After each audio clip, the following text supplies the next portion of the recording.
Welcome to the Functional Medicine Doc Talk podcast. I'm your host, Dr. Kurt Wohler, talking with experts in functional and integrative health and medicine, discussing critical information for improving your health and wellness to help you live a long, full life. Let's get to it. Hi, welcome to the Functional Medicine Doc Talk podcast. I am your host, Dr. Kurt Wohler, and today we're going to be talking about an interesting topic that is important. We're going to talk about scalp and hair issues. Now, all of us have a scalp. Not all of us have hair, but hair is a very important part of our identity, of how we express ourselves, etc. But in this conversation, we're going to be specifically talking about scalp and hair issues in African American individuals, and then if you're not, here in the U.S., individuals of African descent. And my guest is Dr. Jasmyne Brown, who is a naturopathic physician. Jasmyne and I have done some work in the past, particularly when we talk about things from a functional integrated medicine standpoint, organic acid testing, other types of lab testing.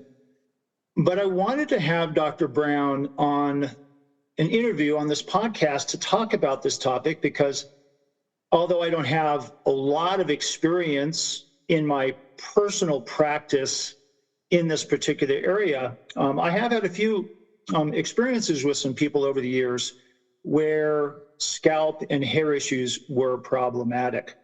So, Jasmyne, welcome to the program. Thank you. Thanks so much for having me today. Oh, it's great to have you here. So, before we get going, give us, the audience, a little bit of an overview of your education and training, and then how you got interested in this topic. Yeah, so my educational background, I earned my Bachelor's of Science degree in chemistry with a minor in biology from the Alabama A&M University in 2013. And then in 2017, I earned my degree in naturopathic medicine and human nutrition from the University of Bridgeport College of Naturopathic Medicine. In my experiences, I spent some time working with NFL combine athletes. I worked with the WIC program in Florida. And then I worked with a functional medicine lab that, we worked with together, Mosaic Diagnostics, formerly Great Plains Laboratory, as one of their clinical educators. It was just a really rewarding opportunity just to be able to, learn about this functional test and really implement them, and then teaching others how to do that as well. Currently, I work with Nutrafol, the hair growth nutraceutical company, as one of their clinical educators. And I also have my own virtual health consulting practice, Natural Life Health Consulting. Excellent. And so the topic of scalp and hair issues, as I mentioned, this isn't really, it's not often a topic in this sort of greater discussion of functional integrated medicine, but it's important. I've seen many individuals over the years who've had various issues, whether it's people losing their hair or different types of skin conditions, for example. But it was some time ago I actually had a consult with a very nice individual who the main reason for the consultation was try to determine what was causing alopecia. And it was a quite severe form of alopecia where the individual was greatly losing hair on her head. And it was, most of these forms are often thought to be inflammatory based. But during my conversation, it was interesting in that what they were relaying, at least in the past, and some of this actually going back to the 70s and 80s, for example, with some of the harsh chemicals that they had used on their hair, and some of it because of cultural pressure at the time or pressure within the corporate world, for African Americans, particularly women, to sort of change the structure of the hair to make it more straight, for example, whatever sort of nonsense, I think I look at these kinds of things sometimes. But it was always questioned whether it was maybe the cause or contributing to some of the hair follicle damage that had occurred. I'm not really sure. But I know this is an area that you have looked at, and have considered and maybe even have personal experience or friends or family members who've dealt with these kinds of things. So I wanted to have you on this podcast to talk about this because honestly, I don't think this is a topic that really gets discussed much. So what has been your experience and insight into some of the unique aspects of scalp and hair issues in African Americans? Yeah, so I mean, like you said, there's a long-standing history of just kind of conforming our hair to be more accepted in the world. There's there was a lot of stigma around the way that our hair naturally grew out, and we were pressured to straighten our hair. So much so, I actually got my first chemical straightener when I was 7, um, like literally second grade. And back then, early 90s, that was even late. Some of my cousins and friends I knew had gotten their first chemical straighteners at 3. Very young ages, we were taught that the way that our hair grew out um, wasn't good enough. It wasn't right. So, from a very young age, we struggled with identity and understanding our hair, the way it actually grew out. And, at age 7, my own identity crisis kind of began. I didn't really feel beautiful in my own natural hair. And, every 6 weeks, I was putting a chemical straightener into my hair to tame my kinks and coils. And then finally, I got to a point where I was dealing with my own breakage and loss of hair, where literally a patch of my hair was gone. And in my 20s, decided to go natural. And I found out I didn't know what to do with my own hair. Like, I literally had no clue because I was so conditioned to having straight hair. And luckily, I was in medical school at the time. So I was learning about the body, learning about how hair isn't just this external thing that, always kind of happens. It's really integral to how our body functions as a whole.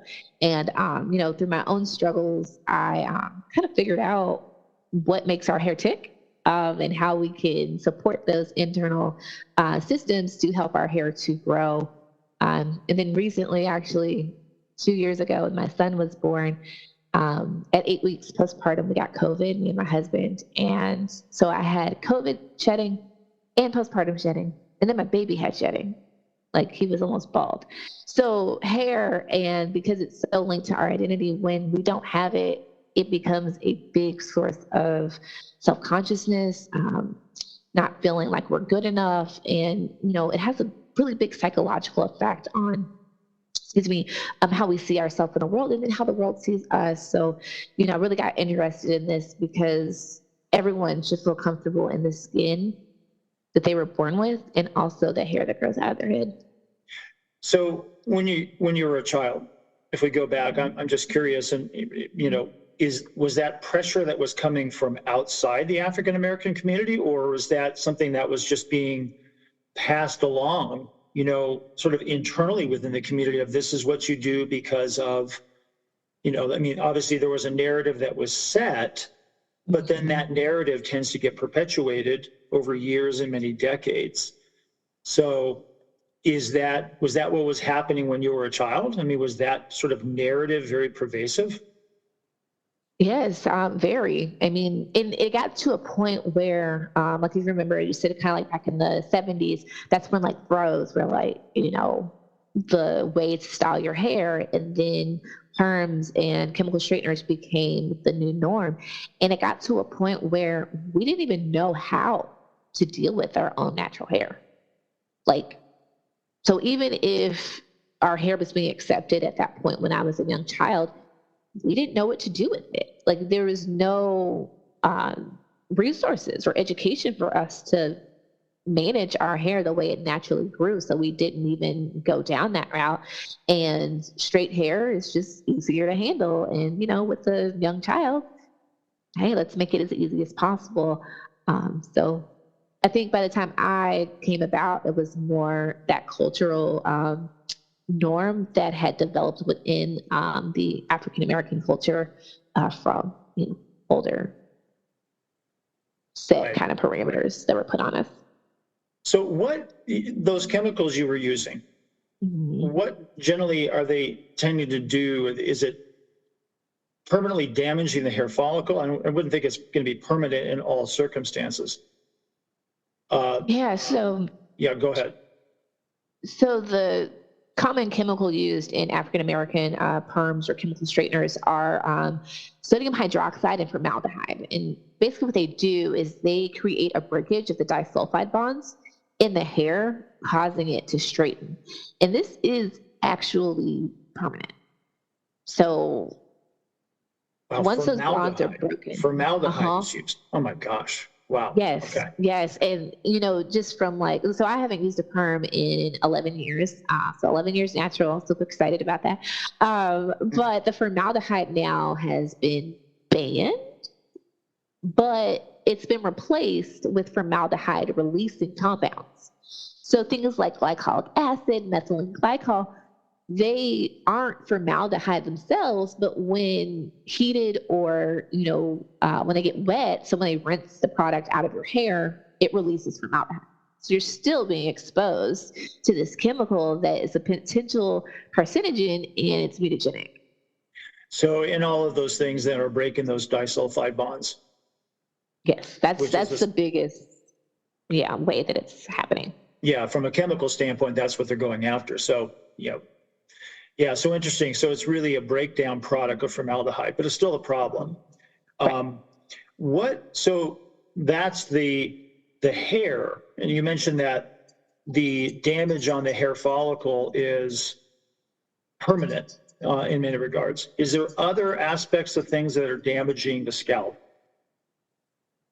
So heat is a big piece of where we see damage to the scalp. Now, traditionally, heat tools were like a hot comb, and this was basically used to dehydrate the hair to help straighten it. And this is reversible. So once it's heated, you'll get, once it's wet, you'll get that curl to come back. But I mean, those hot combs, they're hot. And so you can get accidental burns of the scalp. I mean, I've had my fair share of scalp burns in the back, on the ear, within my scalp from a hot comb, even a straightening iron. And then those chemicals themselves from chemical straighteners, if you're leaving them on too long or they're, sitting on the scalp, those cause chemical burns as well. And I've had my fair share of those too. Other things that we experience more often at the scalp level are increased risk of folliculitis. So because the structure of our hair is very curly, when it grows out, it has more of a chance to curl and grow back into that follicle, leading to inflammation, and then creating this kind of pus-filled nodule or cyst within that follicle space. Yeah, that makes sense. I mean, that certainly can be, and so that really is going to occur. Now, does that tend to occur just sort of naturally on its own, or African American individuals, particularly maybe women, more prone to just folliculitis because of the natural tendency, the way the hair grows and the ability to sort of go back and get embedded?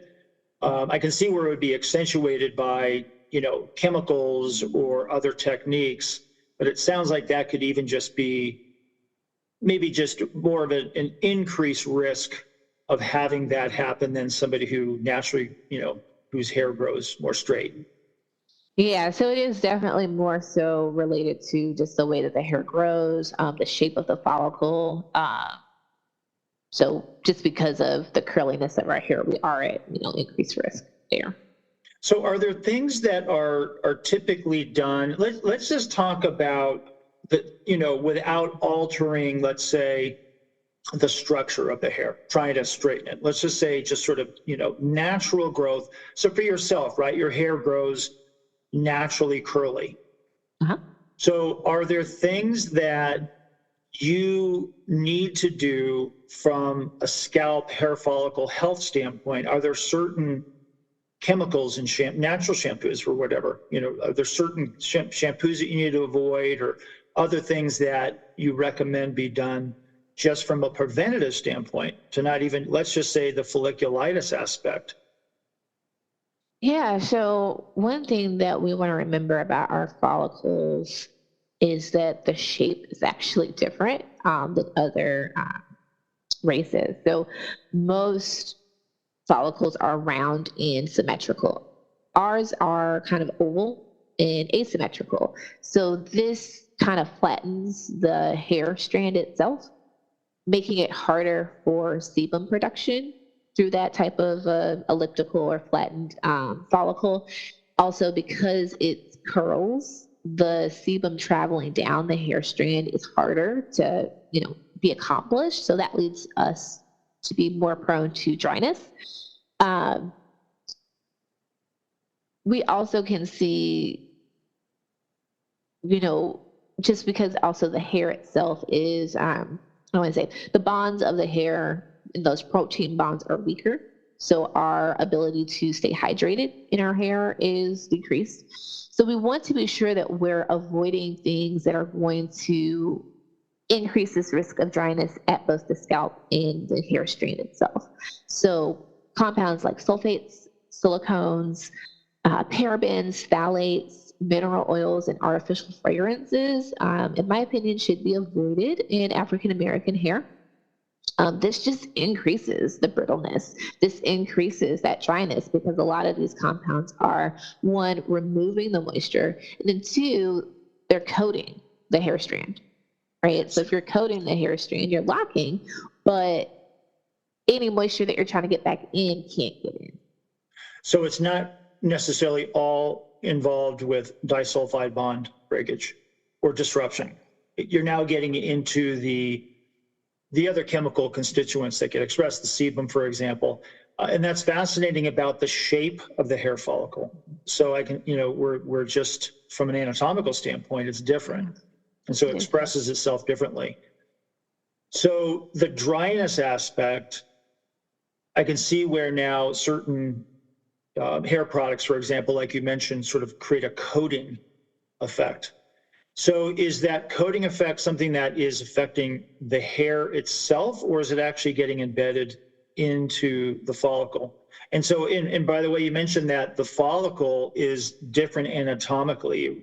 So is it more vulnerable to taking on external compounds that are placed on the hair, meaning sort of incorporating it internally, than somebody else?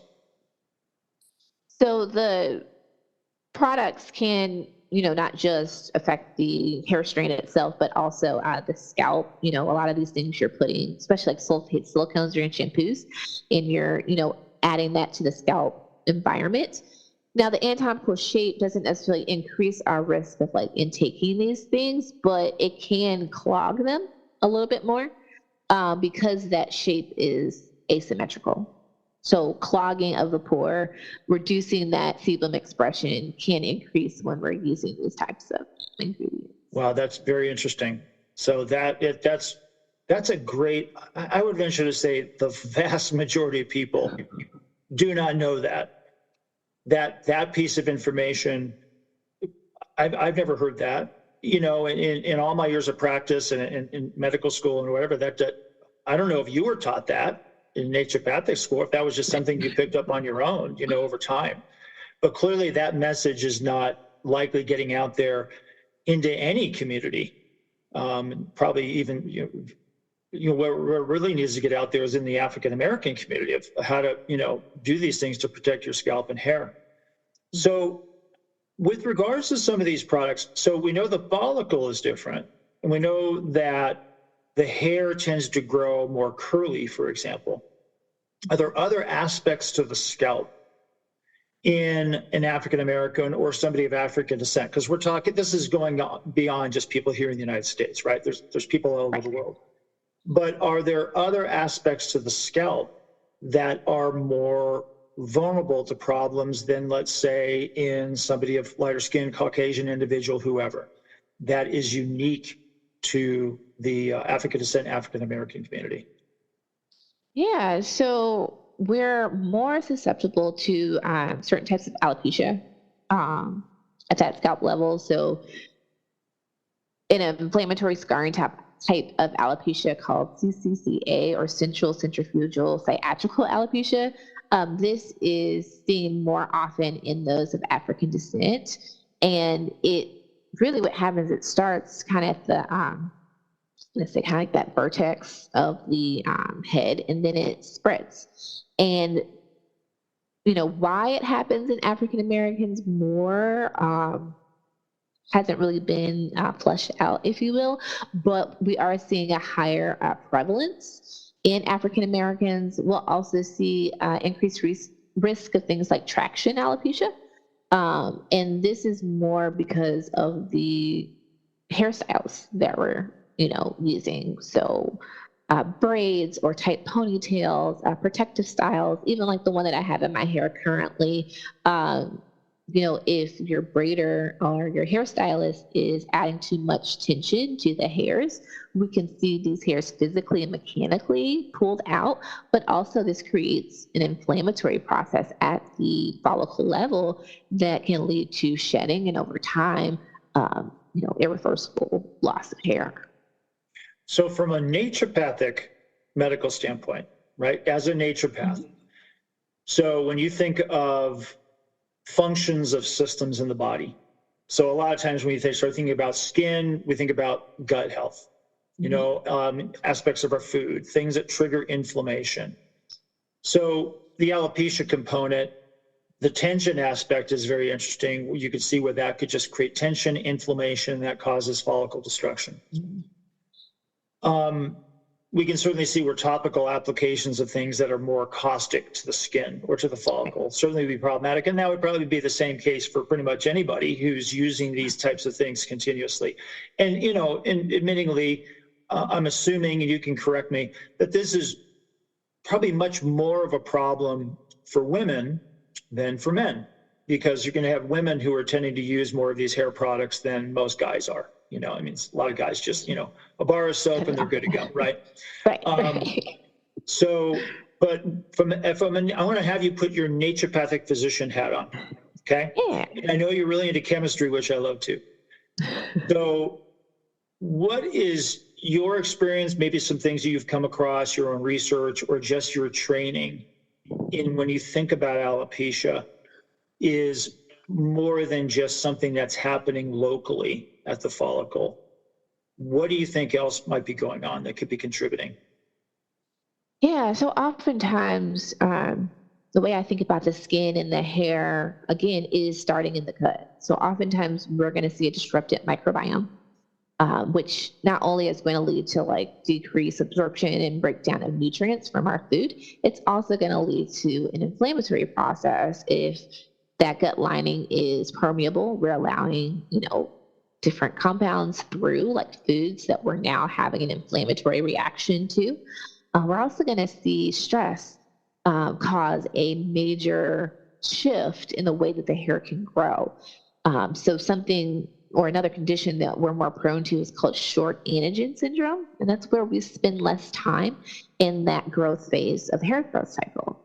So if you have this inflammatory response, you have this potentially autoimmune type response, and you're more prone to a short anagen syndrome and you have high stress, you're actually kind of stimulating or prolonging these effects just from that high rise of cortisol from stressors in life.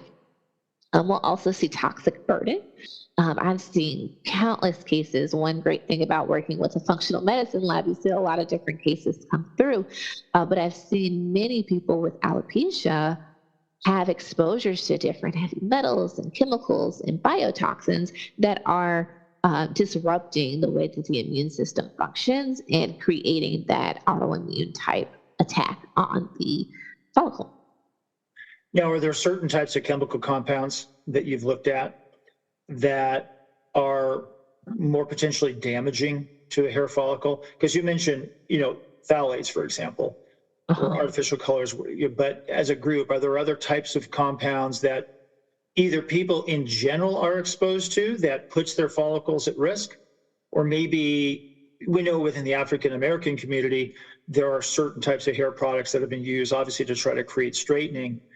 But are African Americans maybe more sensitive to sort of common chemical compounds in our environment that other people maybe that it's not innocuous to, but they're not as susceptible to problems? Yes, I can't say that I've found research that's saying this chemical equals greater risk for African Americans. But if we go back to that anatomical difference and just understanding that we're at a disadvantage because our follicles are oval, right? They're not as symmetrical. The way that the hair grows out is flattened, making it weaker. So, because we're already at a disadvantage, common exposures to mycotoxins or heavy metals or any chemical that's creating a inflammatory response, there's more risk of damage and changes in the way that that follicle is going to behave in someone who's already at an anatomical disadvantage. Right. Very great information. So what are some things that you recommend from a general scalp hair health standpoint? And then I want to find out from you, what are some things you definitely recommend for people not to do, when it comes to shaping the hair or whatever, is happening. But let's first start with, what are some things that you recommend African Americans do to keep their scalp, keep their hair healthy? Natural products, other types of things. So what would be on your list? Yeah, so for the dryness that I feel like we're all trying to combat, stay hydrated. Drink water. I usually recommend getting at least half your body weight, that number in ounces of water every day. If you're not hydrated internally, it's really hard to get that external hydration as well. Um, Ensure you're eating good fatty fish, so salmon, sardines. You might even take a fish oil, getting your good B vitamins. These are required for proper sebum production and release through the sebaceous glands of the scalp. Topically for our hair, you can use things like shea butters and mango butters. Those thicker nut butters are going to be moisture locking without creating this impervious kind of coating like a mineral oil might do. For shine, I usually recommend your common kitchen oils, actually. So olive Okay. oil, avocado, coconut, grapeseed, and there's some promising research on lavender essential oil being really nice to add shine back to the hair. For growth and just support of the scalp environment and that microbiome, uh, almond oil, jojoba oil, fenugreek is a great herb that can be infused into oils that has been shown to increase thickness and volume. That find that's something we're always trying to get is thicker, more voluminous hair. And there's lots of when I say research and like videos and articles about this, but stimulating blood flow is a really great way to help direct nutrients to that area. So scalp massage with herbs like rosemary or peppermint or hibiscus even are really great there. And then foods like beets, berries, healthy fats, these things are going to be anti-inflammatory that can help open up those blood vessels. And then beets in particular help us to create compound nitric oxide, which is a vasodilator, allowing again for more blood flow. You can also consider adaptogenic herbs. So if you're having a lot of oxidative stress at the scalp level, especially what we're seeing in like alopecias, it might be beneficial to add some of these adaptogens to an oil and use topically. So ginseng, holy basil, ashwagandha, those are just a few. And then, of course, if there's internal stressors, we can use those internally to help with the overall stress picture. And then some of my favorite herbs for irritation of the scalp and overall healing. So if you have like a folliculitis or something like that, or a burn, or any type of irritation, hypericum oil, comfrey, calendula, and then peppermint and eucalyptus are really nice soothing oils that can help, just kind of calm down some of it. Comfrey's an interesting herb. I know that's been used a lot over the years, for different types of wounds, skin conditions, Uh-huh. etc. So you mentioned the microbiome. What often gets overlooked, right? Everybody thinks the microbiome is in their gut, right? But there's also a skin Uh-huh. microbiome. Yeah. That plays a big role in just facial skin, so acne and other types of things. But what can you tell me, or if you know about scalp microbiome, that may, in its preservation potentially for hair health, is that Is that something you looked at or know about? Yeah, so it's still something that I'm, very interested in. I can't say I know everything about the scalp microbiome, but I do typically find that if we're experiencing excessive dryness, even excessive oiliness or flakiness, it's typically some type of either fungal or staph type of overgrowth happening at the scalp level. And then what I find is that your internal gut microbiome is directly related to your scalp microbiome. So if the scalp microbiome is off, I'm not necessarily just gonna, support your scalp, but I'm also gonna look at your gut and be sure that that has a good terrain because everything else kind of evolves from our gut. And then overwashing can strip everything from your microbiome, which opens up more opportunity for those opportunistic organisms to overgrow. So the overwashing, that was one of the questions I want to ask you. So all of these great suggestions on overall things to do to apply overall health, diet, nutrition, but there can be certainly, because you mentioned that African Americans and others are more prone to scalp dryness, which is going to make the hair follicle, more of an issue. So in general, right, it's going to be, I know it's going to be different for different people, but in general, curly hair, the shape of the follicle, etc. What is a general recommendation of how often to wash the hair? I mean, people can overdo it, right? 2, 3 times a day, which that's excessive. Yeah. But, should it be once a day, average every other day? So what kind of recommendations do you give with Yeah, so regards in to hair washing? African Americans or those of African descent, we really want to limit to about once a week. And I know that sounds like a long time to go, but because shampoos, their nature is to strip and to get rid of those oils. Since we're already prone to that dryness, we're just making that worse when we're washing more frequently. So once a week is a good amount of time to, get rid of product that may have built up, dirt, just from, life and living without overly drying and stripping the hair. So getting your hair wet, right? So if you take a shower every day, so getting your hair wet is one thing, but it's not applying shampoo and conditioner. Correct. Right. Got it. And in between, because again, our hair is so prone to dryness, in between those washes once a week, you can apply conditioner to the actual hairs themselves just to add back a little more moisture. So that's another way to kind of combat that dryness that we experience. Let's talk about men of African descent. So are there certain unique considerations for them as opposed to women that men should be, aware of with regards to their hair? I mean, is it similar principles, across the board, or something that some of the guys should be aware of?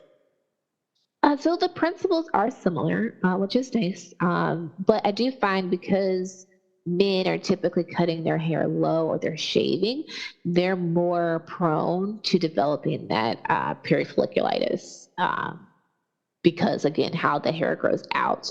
And, when it's at the beard level, it's just, I mean, the scarring that can happen, when you're shaving daily or regularly and you're getting this kind of folliculitis, that can be very damaging psychologically. So it's just being aware of these different things that we can do to either prevent or at least mitigate some of the, sequelae of dealing with that. Yeah, and the shaving is that's a whole other issue, right? So, particularly now it's on your face, and that can be, quite severe in some circumstances. But I'm assuming, and tell me if I'm wrong, that the same principles apply. So the skin, obviously there's subtle differences, but what is applied to the skin or what's done to the skin on the face, are men more prone to scarring so are African American men, for example, more prone to scarring on their face with the perifolliculitis as opposed to their scalp, or is it pretty equal? It's It's more obvious on their face. Yeah, it's more obvious. The scarring itself, I can't say you're, more likely going to get scarring on your face. It's just more present, and more cause of concern because it's right there on your face. Right. But the nice thing is the same things you do on your scalp, you can do on the face for additional support and healing. Yeah, great. So let's shift gears real quick. I want to talk about, before we're done, just about some of maybe the other unique things that individuals of African descent need to pay attention to. So, there could be eczema, there could be dermatitis, there, dry skin in general, and everybody's going to be a little bit different.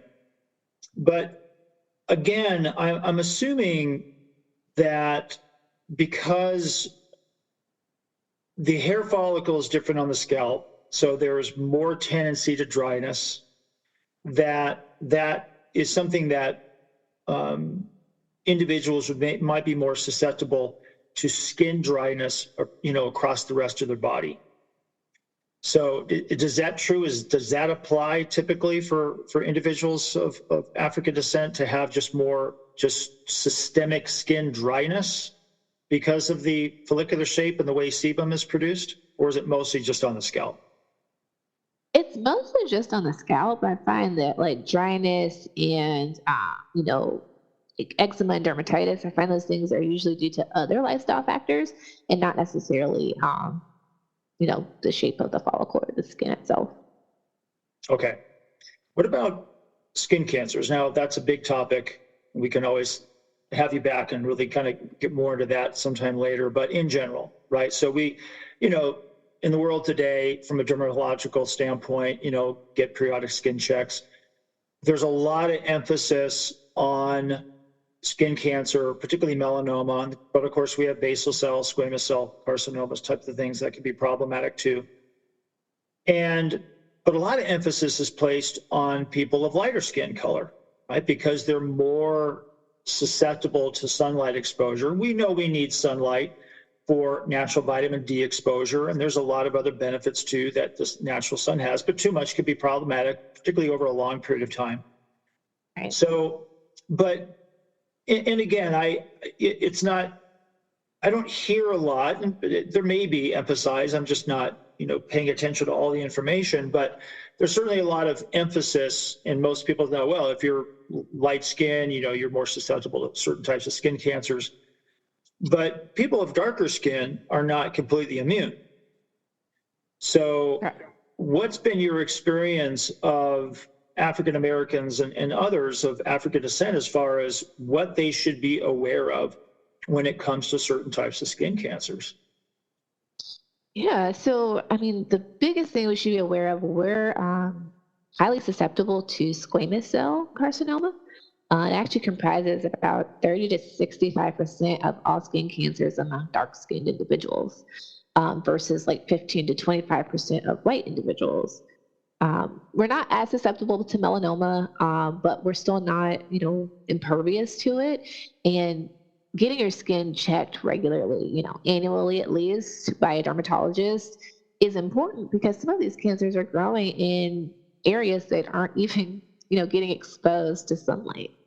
So you might be developing something, but if we're assuming that we're, not at risk, we may be missing something if we're not getting checked regularly. Right, and that's very true of melanomas, that they're not always growing on a sun-exposed area. Which brings me to the question of natural sunlight exposure. Somebody who has darker skin may assume, well, my skin's darker, so therefore I'm impervious to damage from sun. And we've all evolved over time, when you look at sort of exposures and depending on where you live, in the world, et cetera. And so we need a certain amount of sun exposure, again, for vitamin D activation, et cetera. But I would think that probably maybe even culturally, there is sort of this assumption being made that, well, my skin's darker, so therefore I don't need to be that aware. And what, I want you to speak to that because the aspect of squamous cell being highly prevalent in the African American community is important because that can certainly be a problematic skin cancer. But so what's your take on just sort of natural healthy skin exposure for vitamin D? And then, what would you recommend as far as not overdoing it? And what should people be aware of? Yeah, so we definitely need that sun exposure for the vitamin D. What we want to understand about our darker skin is that it does take longer for us to get the same amount of vitamin D from a lighter skinned individual. It's about actually 3 to 6 times longer in the sun to get the same amount of vitamin D. And that's with like a lot of your skin exposed. And this is important. I really want to touch on this because African Americans are, I mean, most of us are vitamin D deficient, but I feel like this is becoming more studied and we're understanding it more because African Americans have higher rates of things like adverse pregnancy and birth outcomes, cancer, diabetes, Alzheimer's, dementia, MS, asthma exacerbations, and these are all linked to low vitamin D. Right. Right. So it's important that we're, one, getting our levels checked, and then, of course, spending some time out in the sun. But we also, want to find that healthy balance because too much sun, we can burn. Right. We typically think because, we have melanin, we're not going to burn, but we're actually more susceptible to those like hidden signs of sunburn. So that warming of the skin, that itchy tightness of your skin when you're out in the sun, that's an early sign that you're going to burn and potentially, lead to like healing and increasing your risk of cancer. So it's a happy medium that we have to find. Typically, to get a good amount, it's about, for African Americans, about an hour. Again, with most of your skin exposed. An hour. Wow. Okay. Yeah. Okay. Yeah. Yeah. I could see where for most dermatologists that would be like, oh, wait a minute, that's way overdoing it. But very interesting. And I mean that I wasn't exactly sure of the time frame of how long on average, like you said, having your shirt off, or most, within reason, obviously, but most, a lot of your skin exposed. So an hour, and clearly, that's not happening for most individuals. And you think about just here in the U.S., with some of the northern states, and if you even go into Canada, and the same thing would occur in Europe, for example, particularly in the UK. A lot of the year is cold. So, do you know? Again, on average, and you and I've worked for and done some work for some of the same labs in the past that do different types of integrated functional medicine testing. And one of the tests that can be done is vitamin D testing to look at vitamin D levels. Do you have a sense of, so it's going to be different, let's say if somebody of African descent, if they're actually in a more, equatorial climate, right, where the sun is shining all the time, as opposed to here in North America. But on average, from a sense of how much vitamin D, if somebody was taking it orally, for example, an African American would need to take on average to get their levels into a more normal range, as opposed to somebody of lighter skin with the same amount of skin exposure to sun. Yeah, I mean, typically, of course, this is going to vary, of course, on where you kind of start, but on average, if you're just looking for, what's a good amount for me to be taking in your summer months, if you're spending more time outside, I would say at least 2,000 to 2,500 IU regularly, and then you might even bump that up closer to 5,000 in the winter months when it's even, less sun exposure. Right. I think the key point, Jasmine, is that everybody needs to test their vitamin D. Yeah. I get asked that question all the time. How much vitamin D do I need to take?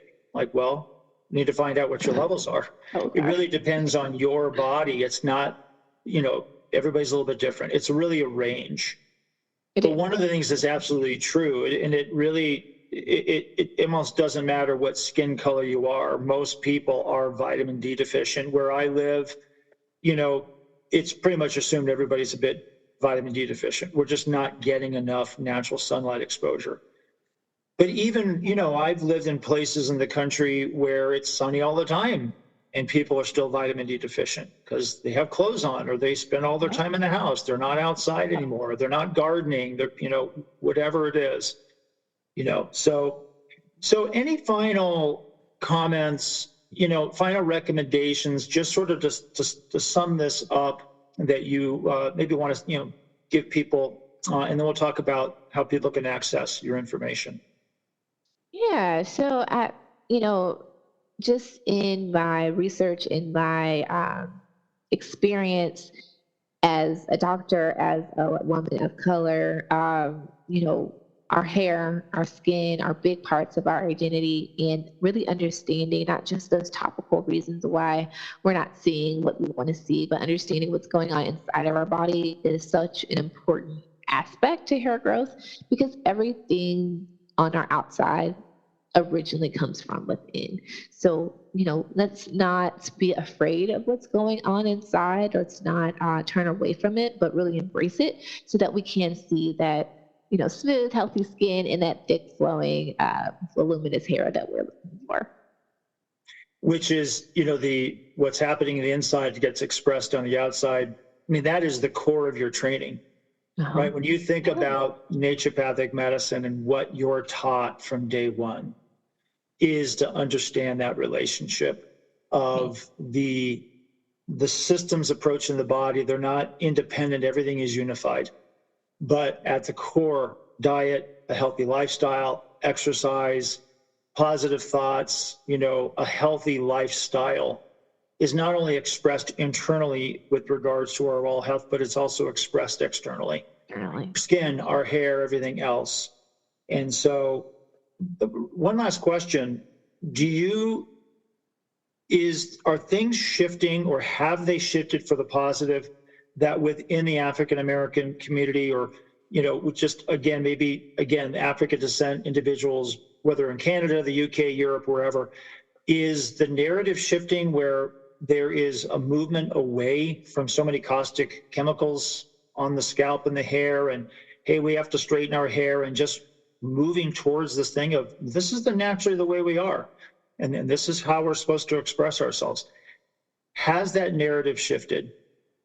Yes, a resounding yes. It is definitely shifted. Kind of like I mentioned at the beginning, in my 20s is when I stopped getting perms, and it was such a liberating experience. There's even a law, the Crown Act, that basically says African Americans and anyone cannot be discriminated against in the workplace based on their hair. And that is just such a liberating experience to know that I can wear my hair the way it naturally grows from my head and not be penalized for it. So it's definitely a great shift that's happened, I would say, in the last maybe 10 to 15-ish years. That's awesome. And you have unbelievably beautiful hair.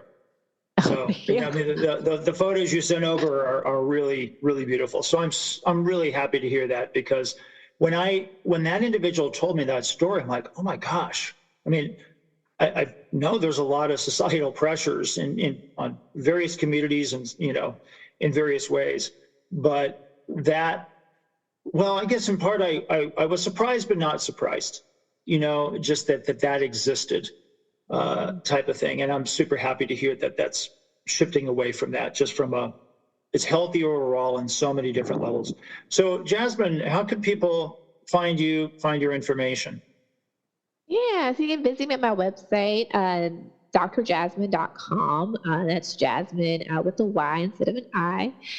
You can follow me on Instagram at Dr. Jasmyne. You can also follow me on Facebook, Natural Life Health Consulting. And then actually just started a YouTube channel not too long ago, so you can follow me there, again, at Dr. Jasmyne. Awesome. Well, thanks so much for joining me today. It's great information. Yeah, thanks so much again for having me. This is such an important topic, and I'm really glad that I was able to speak on it. Excellent. Take care. All right. You've been listening to the Functional Medicine Doc Talk podcast with Dr. Kurt Wohler. For more information about this podcast, go to functionalmedicinedoctalk.com.